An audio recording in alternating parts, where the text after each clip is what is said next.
Okay, good morning and welcome to a regular meeting of the panel of utility commissioners and staff of the Public Utilities Regulatory Authority, held today, Wednesday, May 19th at 10 a.m. by remote teleconference. My name is Marissa Gillette. I'm the chairman of PURA, and I'm joined virtually today by my colleagues, the Vice Chairman Jack Bukowski and Commissioner Michael Karen. We have a regular calendar and a consent calendar before us today. We have 7 items on our regular calendar, and I will begin by presenting the first couple of items for the panel's consideration. So the first item on today's regular calendar for the panel's consideration is docket number 190152, PURA's investigation of developments in the third-party poll attachment process. So in today's decision, the Public Utilities Regulatory Authority is examining the third-party poll attachment process and is ordering certain changes as outlined in the decision. The examination that is covered in today's decision focuses on the engineering phase delays. The examination of make-ready delays will be deferred to a subsequent docket. The interim as part of today's decision, the interim decision in this docket, which was dated January 15th of this year, which authorized applicants to employ third-party contracts except as modified, is fully incorporated into today's final decision in this matter.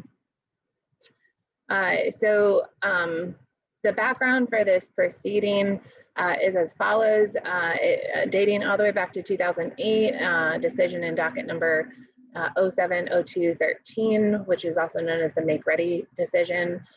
In that decision, the authority established 90-day timeframes to prepare existing utility poles for new attachments by third-party applicants. The 90-day timeframe is in turn divided into 2 45-day timeframes for each of the 2 phases, the engineering phase and then the Make Ready phase.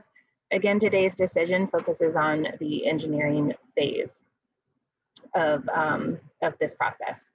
So for the instant proceeding, there was a technical meeting conducted. In addition, the authority solicited written comments several times, briefs, as well as issued some interrogatories in this matter. We also had a number of participants in the proceeding, as well as public comment. In the analysis that justifies today's decision, the authority reviews the concept of hiring third-party contractors for the engineering phase. The authority notes that there is consensus among stakeholders that the use of third-party contractors by applicants to perform the engineering phase would reduce the delays in obtaining make-ready estimates, thereby potentially reducing the period of time for license issuance.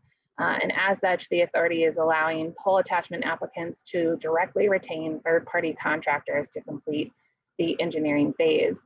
In pursuing the self-help option, poll attachment applicants are going to be responsible for completing the entire engineering phase, including survey and design for both the electric and communications gains prior to submitting the pre-engineered application to the to the SPA.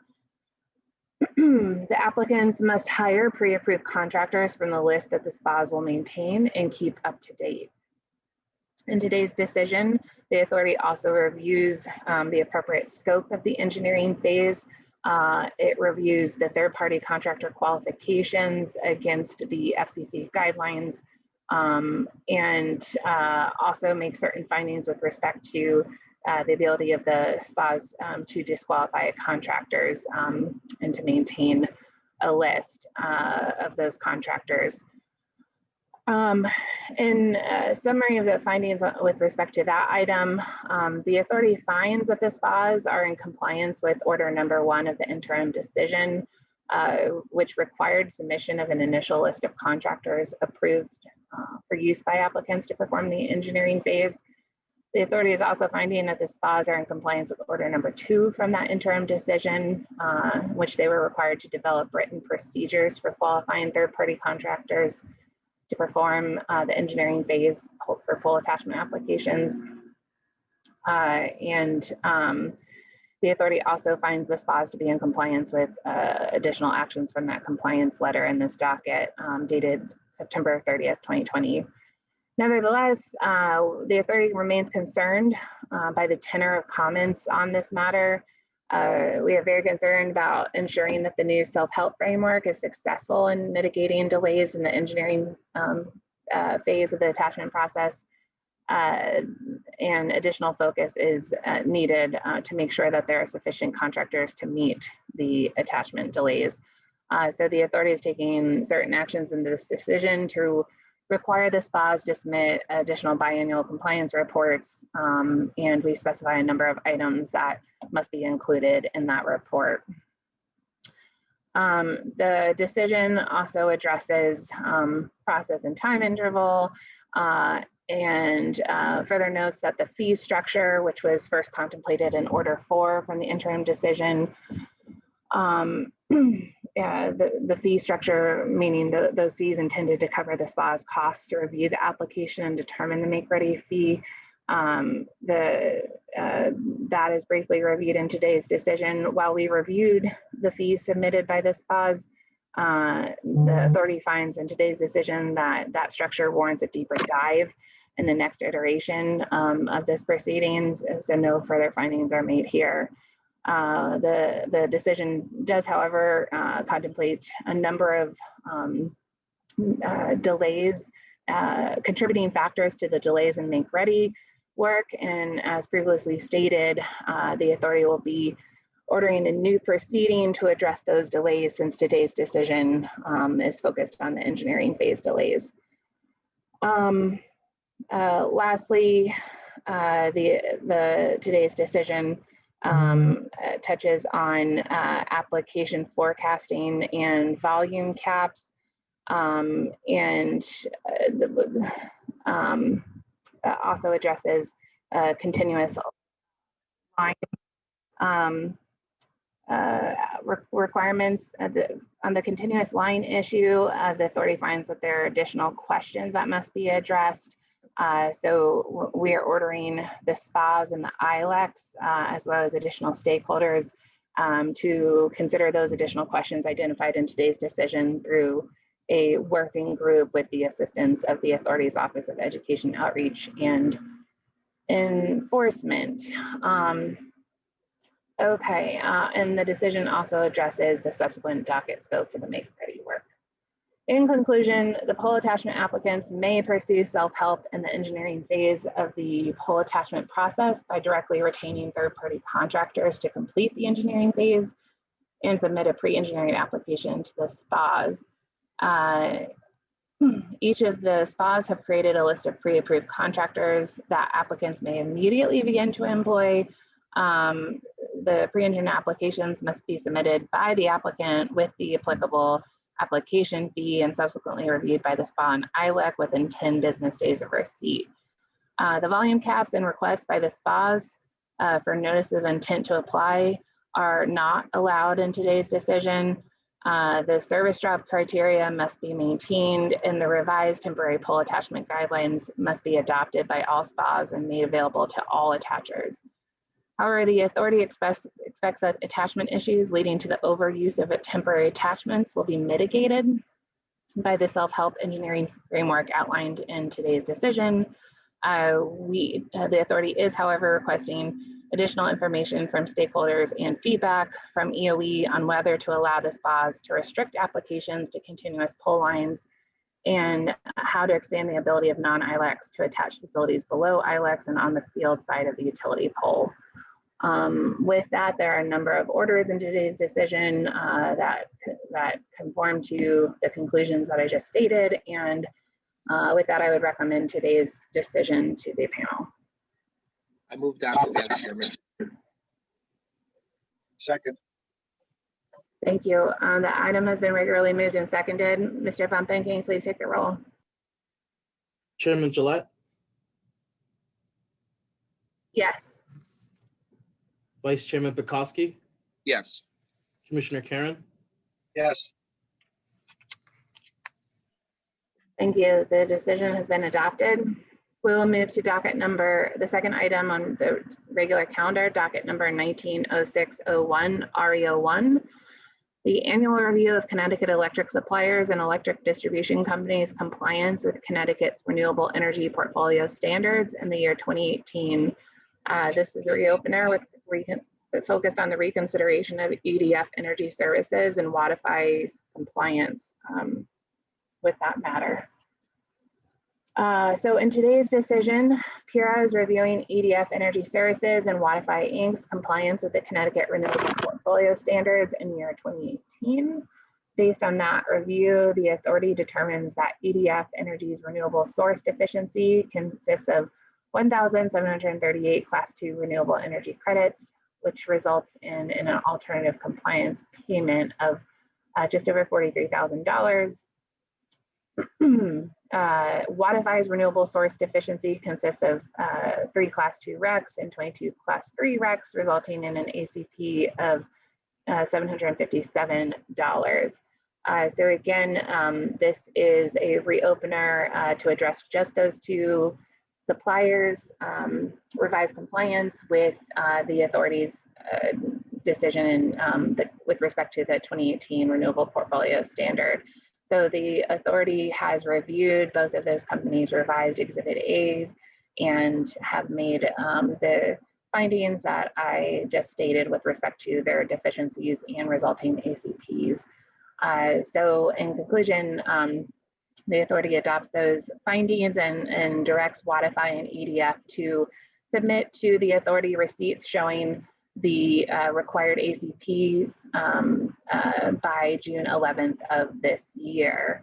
So with that, I would recommend the decision for the panel's consideration. I move adoption, Madam Chairman. Second, Madam Chair. Thank you. The item's been regularly moved and seconded. Mr. Bumpin, can you please take the roll?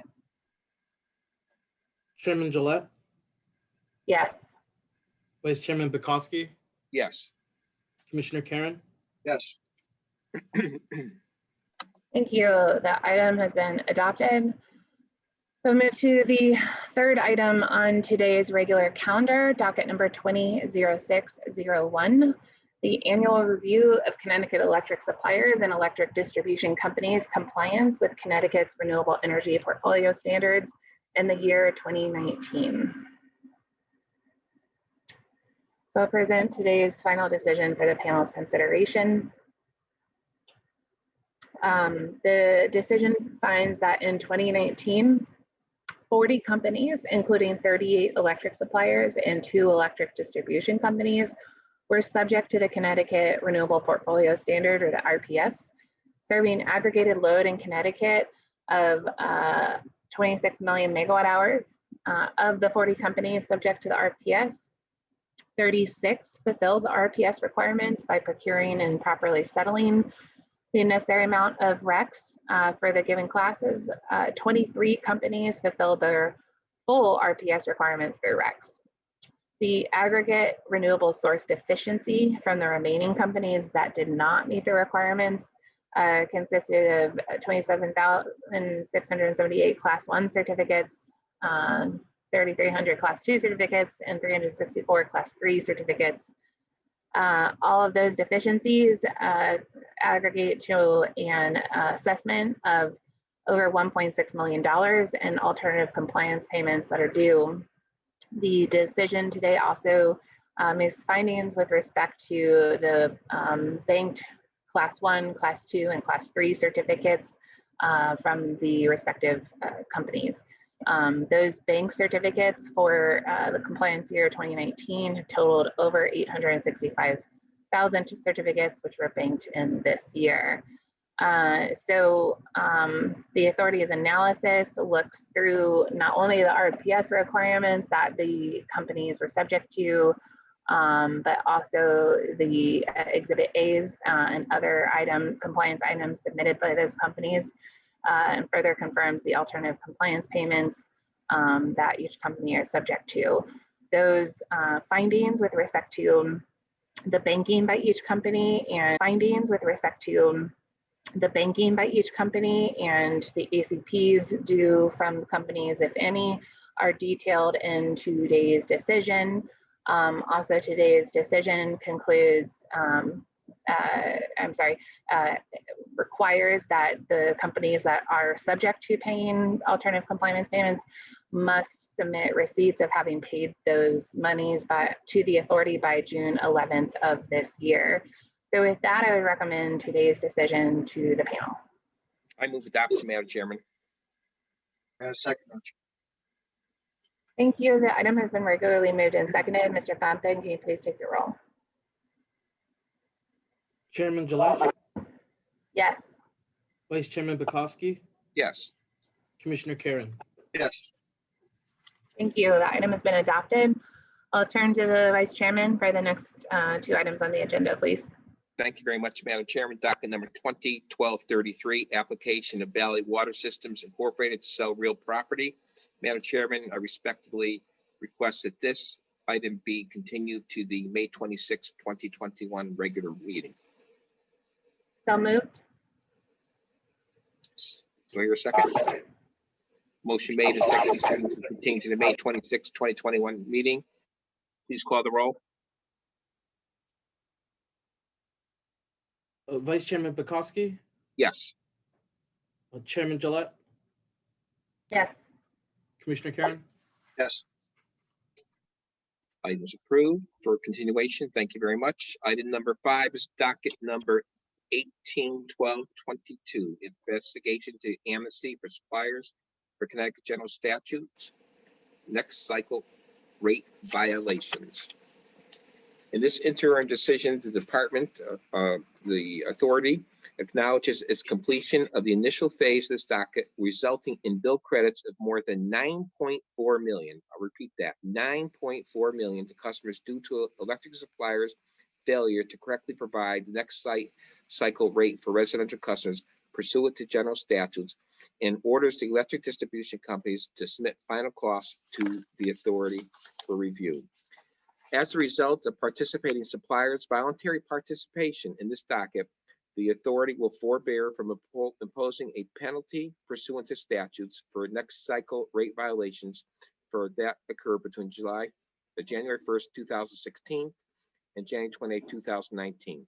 Within 1 year from the date of each supplier's release letter, the suppliers are obligated to provide a refund to any customer that it did not identify in its final amnesty plan, who could demonstrate that the customer was not timely notified as to the next cycle rate as required by the authority's August 12, 2015 decision.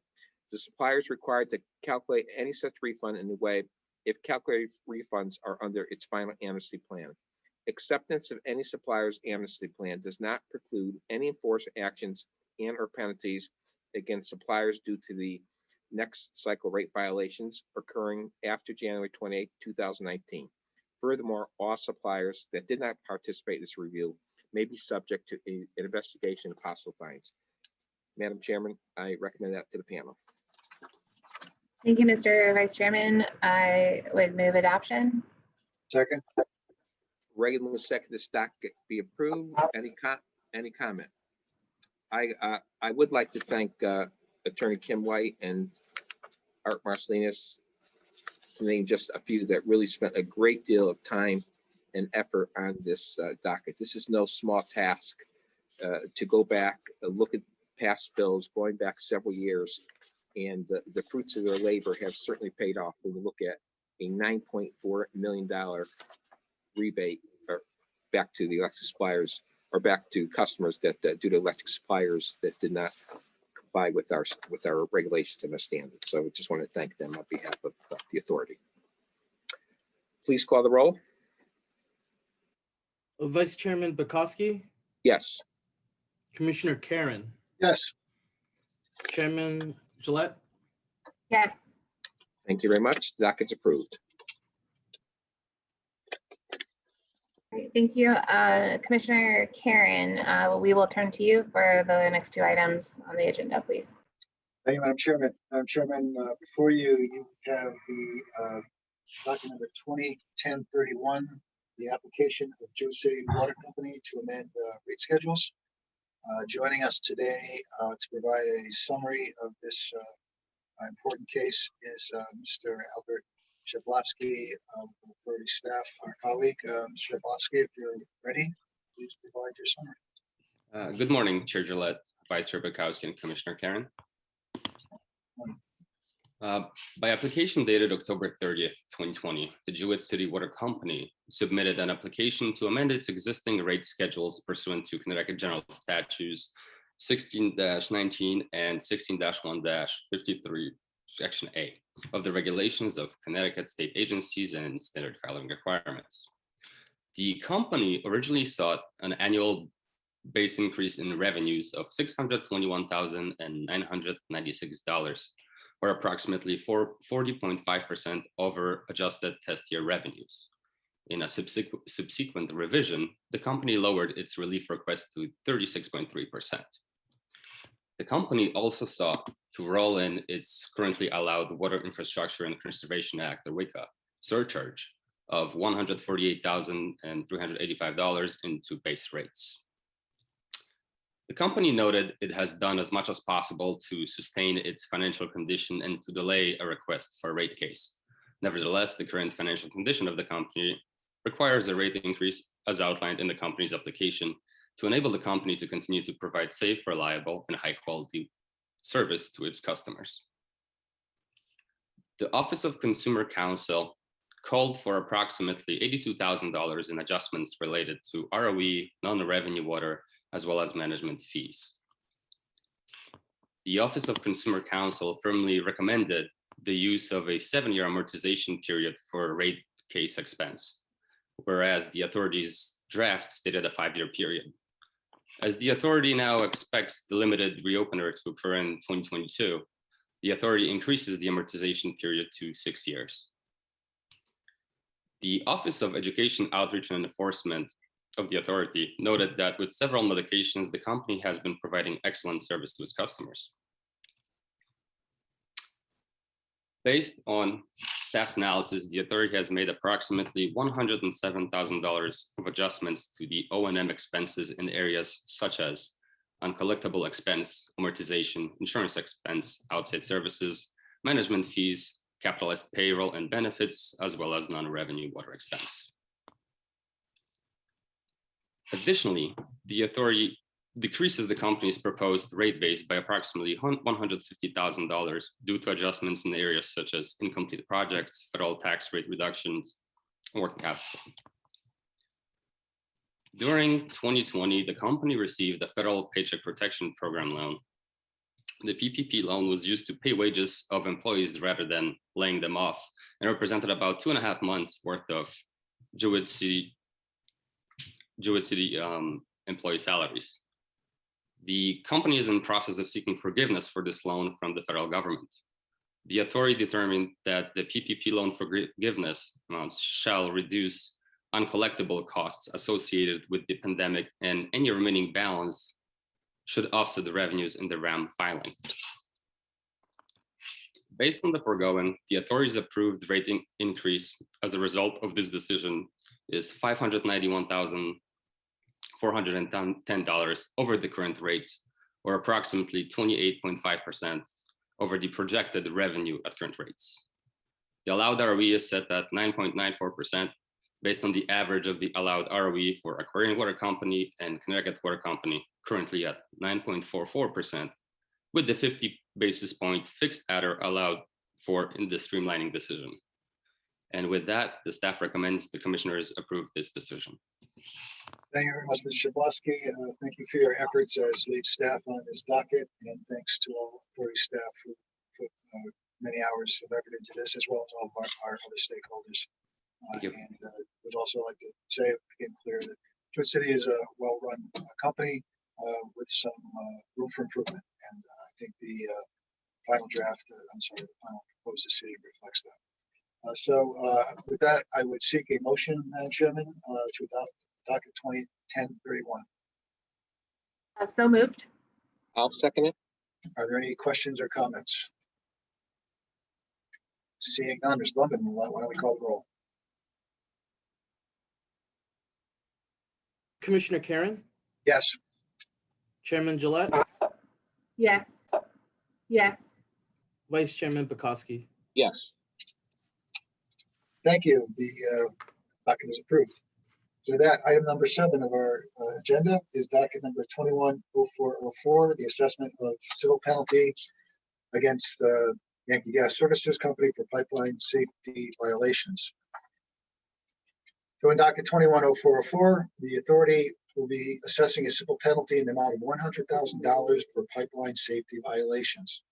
On November 3rd of 2020, a regulated crew from Eversource's Instrumentation and Regulation Department performed the shutdown of the direct regulator station on Old New Haven Avenue in Derby. It was shut down due to excavation around the station to locate sensing lines. The distribution system connected to the district regulator station was not expected to be impacted because a second district regulator station on East Main Street in Ansonia also supplied gas to the system.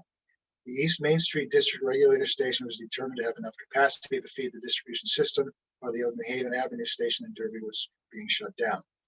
Shortly after the shutdown of the Old New Haven district station, the distribution system pressure dropped, causing multiple customer outages.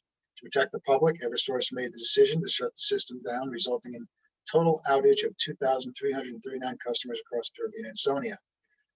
A valve near the outlet of the East Main Street district regulator station was found to have broken stops and was only partially open, restricting flow enough to cause the experienced pressure drop. Review of maintenance records of this valve did not indicate Eversource had prior knowledge of its condition. However, during the on-site investigation, a member of an Eversource Street Department crew told the Gas Pipeline Safety Unit inspector that this valve was known to be broken. This information was told to him by the regulated crew who performed the district regulator station shutdown on Old New Haven Avenue after the outage began. The regulated crew denied this in subsequent interviews. It should be noted that Eversource and Yankee worked diligently, efficiently, and safely to restore gas to its customers and was also very cooperative during the investigation. The Gas Pipeline Safety Unit investigation of this event resulted in several findings. Interviews of the regulator crew revealed that the Old New Haven Avenue regulator station was not shut down in accordance with Eversource procedures. In addition, system pressures were not monitored for the appropriate time required by Eversource procedures. Eversource requires a 15-minute downstream pressure monitoring after district regulator station regulators are set to a no-flow condition. If the pressure monitoring is successful, the station isolation valves are to be closed and pressure is monitored again for a reasonable period of time. The regulator crew stated they monitored pressure for 10 to 15 minutes. However, GPS records show that the regulator crew was only on site for a total of 9 minutes. Furthermore, the GPS records show the regulator crew stopped for a coffee break for 51 minutes after they had finished shutting down the Old New Haven Avenue district regulator station. The regulator crew refused to discuss the specifics of this unaccounted time, and this is time that is paid for by ratepayers. These findings constitute 3 instances of violations of 49 Code of Federal Regulations 192.605 parens A, which require operator to prepare and follow for each pipeline a manual of written procedures for conducting operations and maintenance activities. Consequently, the Gas Pipeline Safety Unit is recommending a civil penalty of $100,000, which is notice of violation provides for. With that, Madam Chairman, I would seek a motion to approve this assessment. So moved. Second. Are there any questions or comments? I would just like to thank again the Gas Pipeline Safety Unit investigators and staff who worked on this. And again, thank you to Yankee and Eversource for their diligence and ensuring the safety of people in Ansonia and Derby and for their cooperation with the authority in this investigation. With that, Mr. Bubman, why don't we call the roll? Commissioner Karen, Yes. Chairman Gillette, Yes. Vice Chairman Bukowski. Yes. Thank you. The docket is adopted. Madam Chairman, that concludes Part A of our agenda. Thank you, Commissioner Karen. We will move next to the consent calendar for today. There are 9 items on today's consent calendar, and I will seek a motion to adopt the consent calendar in full. Madam Chairman, I would move today's consent calendar items 1 through 9. Second, Madam Chairman. Thank you. The consent calendar has been regularly moved and seconded. Mr. Bumpin, can you please take the roll? Chairman Gillette, Yes. Vice Chairman Bukowski, Yes. Commissioner Karen. Yes. Thank you. The consent calendar has been adopted.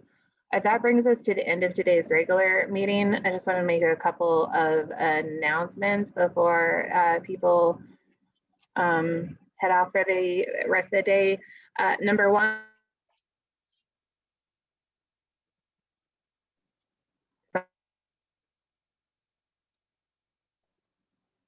okay, sorry about that. Just want to make a couple of announcements before we conclude for the day. So today's regular meeting decisions will be posted to the authority's webpage and will be distributed by email by our case coordinators to the service list for these dockets. Those two actions will occur before the conclusion of business today. We are taking that step because we are undergoing maintenance on our case management database platform. As such, we are currently in a second filing moratorium. We ask that folks stay patient with us. We hope to have a solution in place by the end of the week that will allow us to resume with submissions of filings and issuances on behalf of the authority. So more details will become available shortly, distributed by email to our frequent filers, and then also posted to our website. But again, today's decisions that were voted and approved will be distributed by email to the service list and posted to our website. So thank you for your attention, for attending today, and we will stand adjourned until the authority's next regular meeting, which will be held on Wednesday, May 26th at 10 a.m., also by remote teleconference. Thank you.